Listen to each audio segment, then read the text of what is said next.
नमस्कार दोस्तों, आपका स्वागत है हमारे YouTube चैनल ध्यान ऊर्जा में। यहाँ हम लाए हैं आपके लिए एक और नई कहानी। दोस्तों, कहानी को शुरू करते हैं।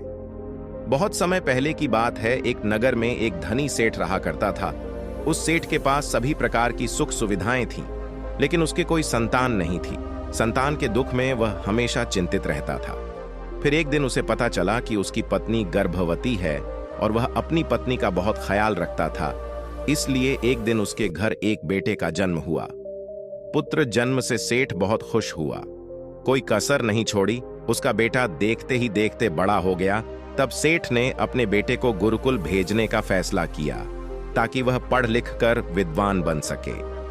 ज्ञान प्राप्त करने हेतु गुरुकुल भेज दिया था। गुरुकुल में वह बच्चा अच्छे से पढ़ाई करता था और अपने गुरु की सभी आज्ञाओं का पालन करता था। ऐसे में वह बच्चा धीरे धीरे वहां का सबसे होनहार छात्र बन गया।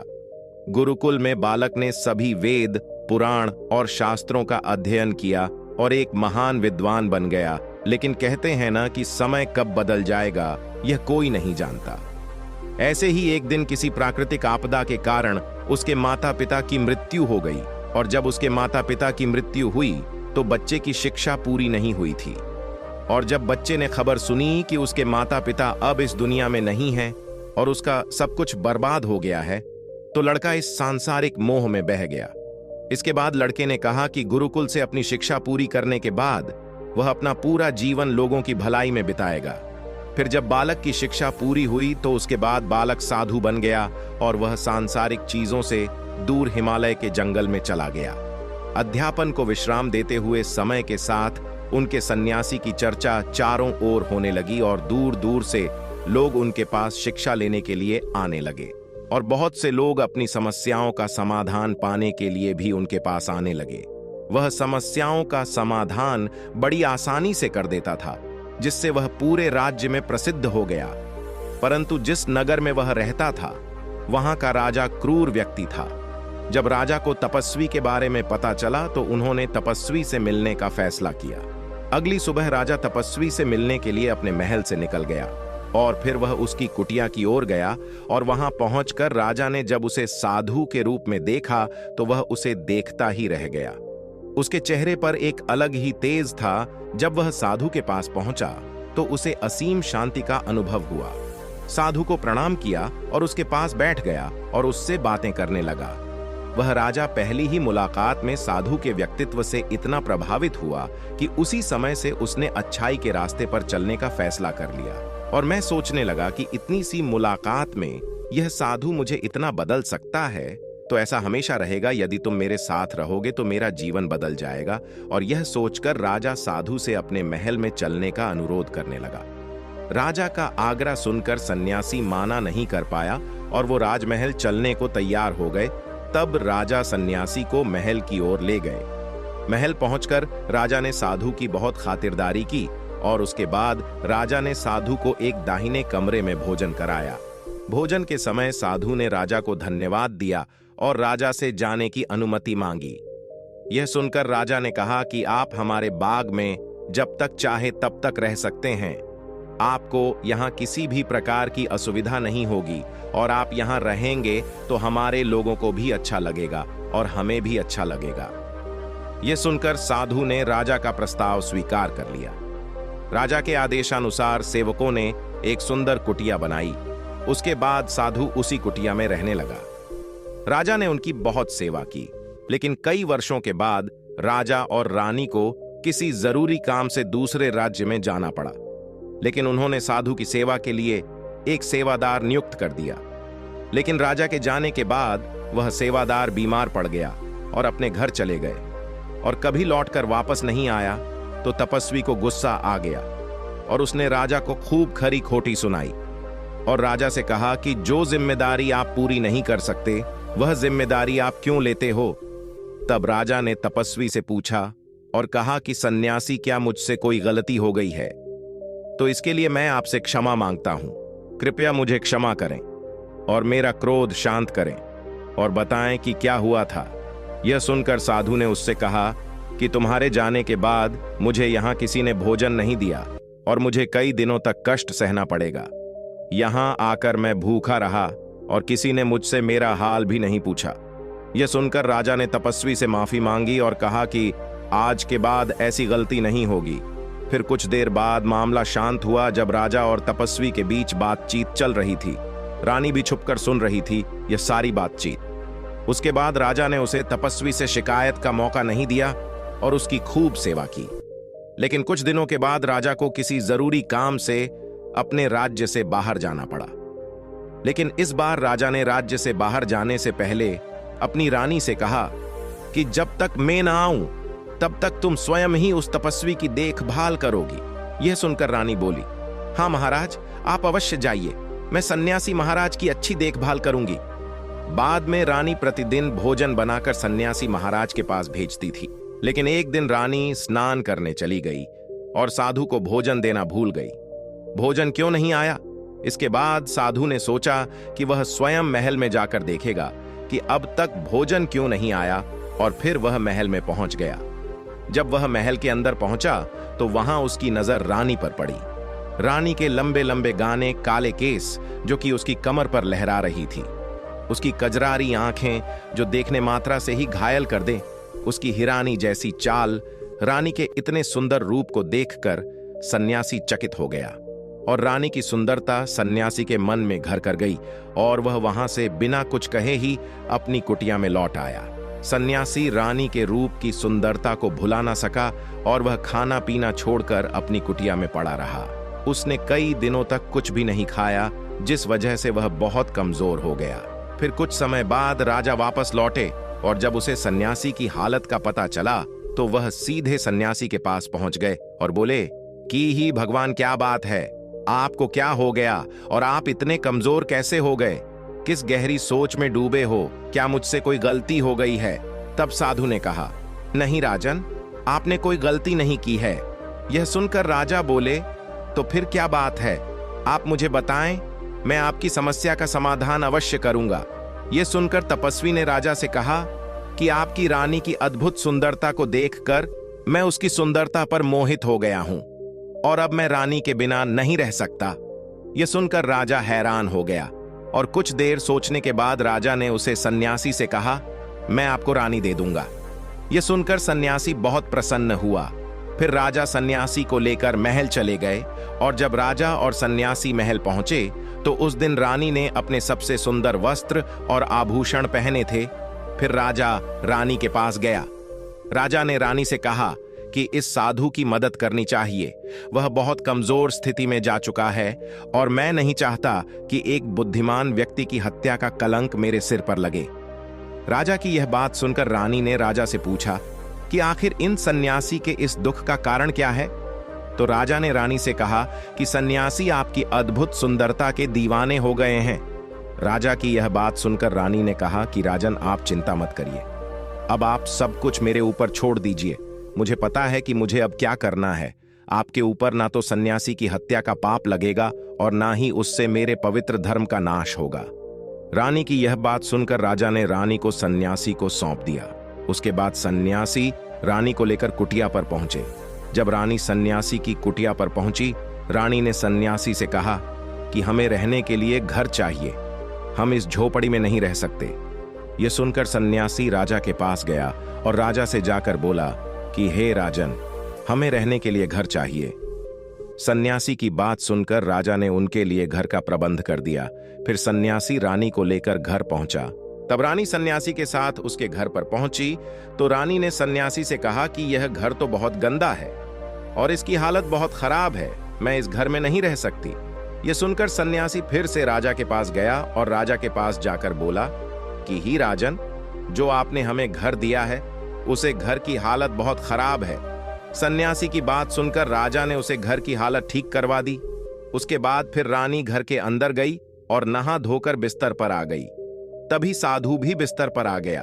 फिर उसके बाद रानी ने साधु से कहा कि आप जानते हैं कि आप कौन हैं और क्या बन गए हैं।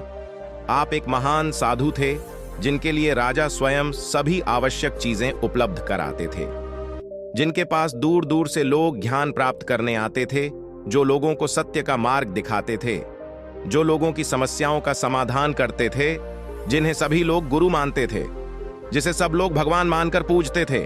और आज आप वासना के कारण मेरे गुलाम हो गए हैं रानी की। यह बात सुनकर साधु को झटका लगा और उसे एहसास हुआ कि वह एक साधु है और यह सब क्या कर रहा है। वह ये सब सुख सुविधाएं छोड़कर शांति की तलाश में जंगलों में चला गया था। जोर जोर से रोने लगा और चिल्लाने लगा और रानी से कहने लगा कि मुझे क्षमा कीजिए महारानी, मैं ये क्या करने जा रहा था। मैं अभी आपको राजा को सौंप कर आता हूं। सन्यासी की बात सुनकर रानी ने सन्यासी से प्रश्न किया कि साधु महाराज, मेरे मन में एक प्रश्न उठ रहा है, कृपया मेरे प्रश्न का उत्तर दीजिए। रानी की बात सुनकर सन्यासी ने कहा कि पूछो, तुम्हारा क्या प्रश्न है। फिर रानी ने कहा कि जब आपको उस दिन भोजन नहीं मिला तो आप बहुत क्रोधित हो गए। तब मैंने आपके ये रूप पहली बार देखा था और तभी से मैं आपके व्यवहार में परिवर्तन महसूस कर रही थी। ऐसा क्यों हुआ साधु महाराज? आखिर आपको इतना क्रोध क्यों आया? रानी की बात सुनकर सन्यासी ने रानी को समझाया कि जब मैं जंगल में था तो मुझे समय पर भोजन भी नहीं मिलता था, लेकिन जब मैं महल में आया तो महल में आने के बाद मुझे सारी सुख सुविधाएं मिली और फिर मैं इन सभी सुख सुविधाओं के मोह में फंस गया और मुझे इसके प्रति लगाव उत्पन्न हो गया और फिर मुझे इसको पाने का लालच उत्पन्न हो गया और जब मुझे यह नहीं मिला तो मेरे अंदर क्रोध उत्पन्न हुआ। फिर सन्यासी ने कहा कि महारानी, सच तो यह है कि अगर इच्छा पूरी नहीं हो तो क्रोध उत्पन्न होता है और अगर इच्छा पूरी हो जाए तो लालच बन जाता है।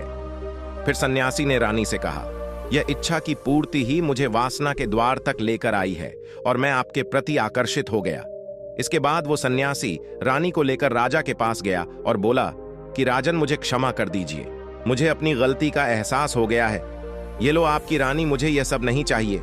मैं अपनी इच्छा के वशीभूत होकर यह गलत कार्य करने जा रहा था और अपने जीवन को बर्बाद कर रहा था, लेकिन अब मुझे सब कुछ समझ आ गया है। उसके बाद उसे सन्यासी ने कहा कि हे राजन, मनुष्य की बर्बादी का कारण उसकी 4 आदतें बनती है और दुनिया की हर एक व्यक्ति के अंदर यह 4 अवगुण होते हैं, लेकिन जो व्यक्ति इन पर नियंत्रण का लेता है वह दुख और परेशानियों से बच जाता है। वहीं जो व्यक्ति इन 4 दोषों पर नियंत्रण नहीं कर पाता है वो बर्बाद होने के कगार पर पहुंच जाता है। यह सुनकर राजा ने कहा कि महाराज, आप मुझे वो 4 आदतें बताइए जिससे कि मनुष्य की बर्बादी हो जाती है।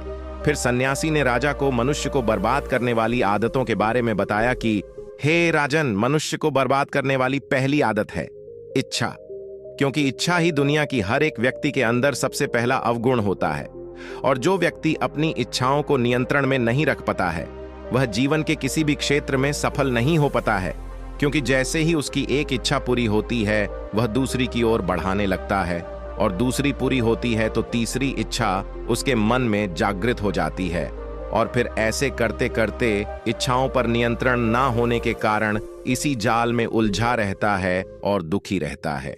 इसीलिए राजन, जब हम इच्छाओं पर नियंत्रण पा लेते हैं तो हम हमारे मन पर भी नियंत्रण पा लेते हैं और जब हमारा मन हमारे बस में होता है तो हमें सुखी प्राप्ति होती है।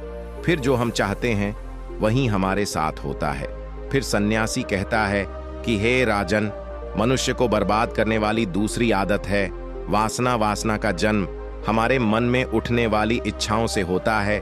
जिस प्रकार इच्छा का कोई अंत नहीं होता और मनुष्य वासना के जाल में फंसता ही चला जाता है, वासना के वशीभूत होकर मनुष्यों को कुछ भी नजर नहीं आता है। आज तक जितनी भी लड़ाइयां हुई हैं उनका सबसे बड़ा कारण स्त्री को पाने की इच्छा ही रही है। स्त्री के प्रेम में वशीभूत होकर राजा महाराजाओं ने आज से पहले बहुत सारे युद्ध किए हैं। रावण भी संसार का सबसे बुद्धिमान व्यक्ति था, लेकिन उसने भी माता सीता की सुंदरता की जाल में फंसकर अपना सब कुछ बर्बाद कर लिया। उसकी मृत्यु का कारण एक स्त्री ही बनी थी। कई राजा महाराजा तो युद्ध में इसलिए हार गए क्योंकि वो लोग स्त्रियों से रास लीला रचने में ही रह गए। ईश्वर ने तो स्त्री की उत्पत्ति इस संसार को बढ़ाने के लिए की है, लेकिन आजकल लोगों ने इसे अपनी वासना का शिकार बना लिया है, अपने मनोरंजन का साधन समझने लगे हैं और जब उन्हें अपना यह मनोरंजन नहीं मिलता तो वो पागल हो जाते हैं और ना जाने क्या क्या कर बैठते हैं। इसीलिए हे राजन, जितना हो सके उतना वासना से दूर रहना चाहिए। फिर सन्यासी कहता है कि हे राजन, मनुष्यों को बर्बाद करने वाली तीसरी आदत है क्रोध, क्योंकि जब मनुष्य की वासना की पूर्ति नहीं होती है तो उसके अंदर क्रोध उत्पन्न हो जाता है, और जब व्यक्ति को क्रोध आता है तो उसे पर उसका नियंत्रण नहीं होता है और फिर वो क्रोध में आकर कहीं गलत निर्णय ले लेता है। वो दूसरों को भला बुरा कह देता है, गलियां निकल देता है, और जब उनका क्रोध शांत होता है तो उन्हें अपनी गलती का एहसास हो जाता है, लेकिन तब तक तो सब कुछ बर्बाद हो चुका होता है। क्रोध के कारण मनुष्य के कई बने बनाए काम भी बिगड़ जाते हैं। जब मनुष्य के भीतर क्रोध उत्पन्न होता है तो वो अंदर से बहुत कमजोर हो जाता है, और एक कमजोर मनुष्य कुछ भी नहीं कर सकता है, उसे कभी भी सफलता हासिल नहीं हो सकती। क्रोध हमारे भीतर तनाव को उत्पन्न करता है, और अगर एक बार हम तनाव में चले गए तो हमारा पूरा जीवन बर्बाद हो जाता है। फिर सन्यासी कहता है कि हे राजन, मनुष्य को बर्बाद करने वाली पहली आदत है इच्छा, क्योंकि इच्छा ही दुनिया की हर एक व्यक्ति के अंदर सबसे पहला अवगुण होता है, और जो व्यक्ति अपनी इच्छाओं को नियंत्रण में नहीं रख पाता है वह जीवन के किसी भी क्षेत्र में सफल नहीं हो पाता है, क्योंकि जैसे ही उसकी एक इच्छा पूरी होती है वह दूसरी की ओर बढ़ाने लगता है, और दूसरी पूरी होती है तो तीसरी इच्छा उसके मन में जागृत हो जाती है, और फिर ऐसे करते करते इच्छाओं पर नियंत्रण ना होने के कारण इसी जाल में उलझा रहता है और दुखी रहता है। इसीलिए राजन, जब हम इच्छाओं पर नियंत्रण पा लेते हैं तो हम हमारे मन पर भी नियंत्रण पा लेते हैं, और जब हमारा मन हमारे बस में होता है तो हमें सुखी प्राप्ति होती है। फिर जो हम चाहते हैं वही हमारे साथ होता है। फिर सन्यासी कहता है कि हे राजन, मनुष्य को बर्बाद करने वाली दूसरी आदत है वासना। वासना का जन्म हमारे मन में उठने वाली इच्छाओं से होता है। जिस प्रकार इच्छा का कोई अंत नहीं होता और मनुष्य वासना के जाल में फंसता ही चला जाता है। वासना के वशीभूत होकर मनुष्यों को कुछ भी नजर नहीं आता है। आज तक जितनी भी लड़ाइयां हुई हैं उनका सबसे बड़ा कारण स्त्री को पाने की इच्छा ही रही है। स्त्री के प्रेम में वशीभूत होकर राजा महाराजाओं ने आज से पहले बहुत सारे युद्ध किए हैं। रावण भी संसार का सबसे बुद्धिमान व्यक्ति था, लेकिन उसने भी माता सीता की सुंदरता की जाल में फंसकर अपना सब कुछ बर्बाद कर लिया। उसकी मृत्यु का कारण एक स्त्री ही बनी थी। कई राजा महाराजा तो युद्ध में इसलिए हार गए क्योंकि वो लोग स्त्रियों से रासलीला रचने में ही रह गए। ईश्वर ने तो स्त्री की उत्पत्ति इस संसार को बढ़ाने के लिए की है, लेकिन आजकल लोगों ने इसे अपनी वासना का शिकार बना लिया है, अपने मनोरंजन का साधन समझने लगे हैं, और जब उन्हें अपना यह मनोरंजन नहीं मिलता तो वो पागल हो जाते हैं और ना जाने क्या क्या कर बैठते हैं। इसीलिए हे राजन, जितना हो सके उतना वासना से दूर रहना चाहिए। फिर सन्यासी कहता है कि हे राजन, मनुष्यों को बर्बाद करने वाली तीसरी आदत है क्रोध, क्योंकि जब मनुष्य की वासना की पूर्ति नहीं होती है तो उसके अंदर क्रोध उत्पन्न हो जाता है, और जब व्यक्ति को क्रोध आता है तो उसे पर उसका नियंत्रण नहीं होता है, और फिर वो क्रोध में आकर कहीं गलत निर्णय ले लेता है। वो दूसरों को भला बुरा कह देता है, गलियां निकल देता है, और जब उनका क्रोध शांत होता है तो उन्हें अपनी गलती का एहसास हो जाता है, लेकिन तब तक तो सब कुछ बर्बाद हो चुका होता है। क्रोध के कारण मनुष्य के कई बने बनाए काम भी बिगड़ जाते हैं। जब मनुष्य के भीतर क्रोध उत्पन्न होता है तो वो अंदर से बहुत कमजोर हो जाता है, और एक कमजोर मनुष्य कुछ भी नहीं कर सकता है, उसे कभी भी सफलता हासिल नहीं हो सकती। क्रोध हमारे भीतर तनाव को उत्पन्न करता है, और अगर एक बार हम तनाव में चले गए तो हमारा पूरा जीवन बर्बाद हो जाता है। फिर सन्यासी कहता है कि हे राजन, मनुष्य को बर्बाद करने वाली चौथी आदत है लालच। हे राजन, लालच का फल सदैव बुरा होता है। लालच में पड़कर हम बहुत से लोगों का बुरा कर देते हैं। हर मनुष्य के जीवन में कभी ना कभी ऐसे लालच अवश्य आते हैं जब वह लालच कर बैठता है, और अधिक पाने की लालसा में वह कुछ ऐसा कर बैठता है जिससे जो उसके पास था वह उसे भी गवा देता है। क्योंकि जैसे ही व्यक्ति की एक इच्छा पूरी होती है उसका लालच बढ़ जाता है, और उसके मैन में और कई जन्म लेने लगती है। जो व्यक्ति लालच करता है वह कामयाबी से कोसों दूर रहता है, क्योंकि एक ना एक दिन लालच का दुश्मन सामने आता ही है। अगर हम समय रहते ही लालच को त्याग दें और उसकी जाल में ना फंसे तो हम एक सफल व्यक्ति अवश्य बन सकते हैं। फिर अंत में सन्यासी राजा से कहता है कि हे राजन, अगर मनुष्य चारों आदतों को छोड़ देता है तो उसे जीवन में सफल होने से कोई नहीं रोक सकता। जो इन आदतों को नहीं छोड़ता है, उसे जीवन में बर्बाद होने से कोई रोक सकता। मैं एक सन्यासी होकर इसकी जाल में फंस गया था, तो सामान्य मनुष्य तो इससे बच नहीं सकता। इसीलिए हे राजन, मनुष्यों को इन आदतों से हमेशा बचाना चाहिए। दोस्तों, यदि ये कहानी आपको अच्छी लगी हो तो हमारे YouTube चैनल ध्यान ऊर्जा को सब्सक्राइब करें। धन्यवाद दोस्तों, और मिलते